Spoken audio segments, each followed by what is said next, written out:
Dans le cadre de l'audit des stocks, l'un des contrôles les plus simples à réaliser consiste à mettre en œuvre des procédures analytiques pour analyser les variations de coûts unitaires entre n et n-1.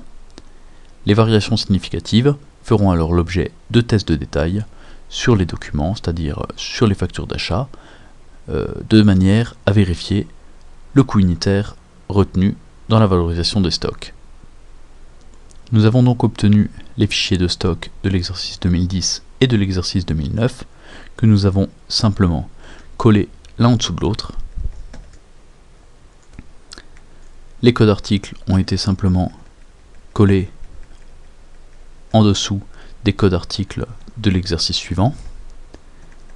Et nous avons ici les quantités coûts unitaires et valorisation de l'exercice 2009 qui ont été décalés pour les mettre dans des nouveaux champs de manière à les croiser entre 2009 et 2010 en fonction du code article. Pour cela, il suffit d'insérer un tableau croisé dynamique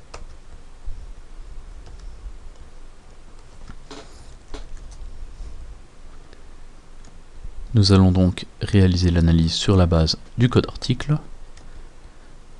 de manière à croiser les prix, les coûts unitaires retenus en 2010 par rapport à ceux de 2009.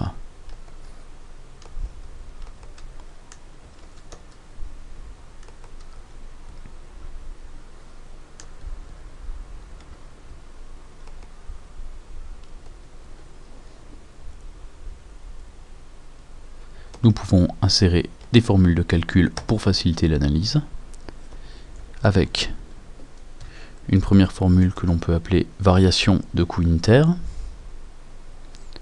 égale coût unitaire 2010 moins coût unitaire 2009.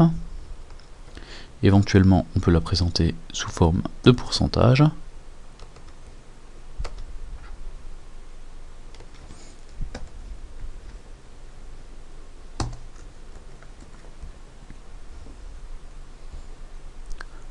Nous pouvons également insérer une formule de manière à déterminer l'impact de la variation de coût unitaire.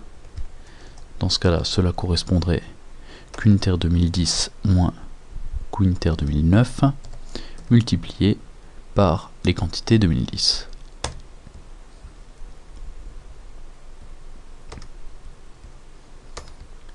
Il ne reste plus qu'à filtrer les résultats.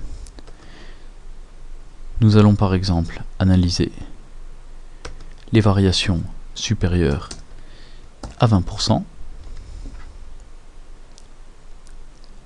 Donc les variations supérieures à 20%, et nous aurions pu sélectionner dont l'impact est supérieur, par exemple à 1000 €. Nous allons un peu élargir la sélection. Les variations supérieures à 5%, dont l'impact sur le stock global est supérieur ou égal à 500 €. Il nous reste là plus que 2 lignes. Donc ici, pour l'article 100.01.00, la valorisation est passée d'un coût unitaire de 0,95 € à un coût unitaire de 9,17 €. Ce qui semble peu probable. Il s'agira donc de mettre en œuvre un test de détail pour déterminer si le coût unitaire retenu en 2010 est justifié.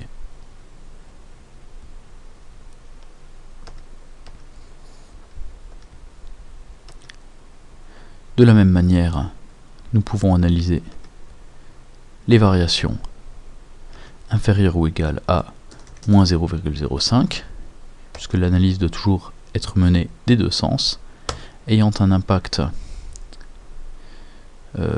supérieur, en fait inférieur ou égal à moins 500 €. Et nous obtenons alors uniquement une ligne, donc avec un article pour lequel la valorisation, le coût unitaire 2010 est de 6,87 € alors qu'il était de 8,92 € en 2009. Cette variation de moins 23% impacte le stock de moins 518,65 €.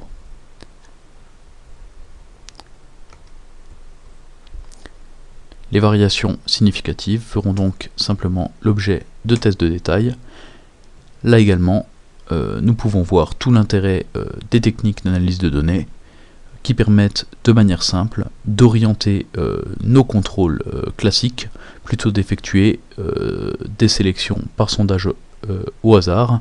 Nous obtiendrons des sélections d'articles à contrôler basées sur des variations atypiques ou sur des anomalies, comme par exemple des coûts unitaires négatifs et autres. Je vous remercie de votre attention.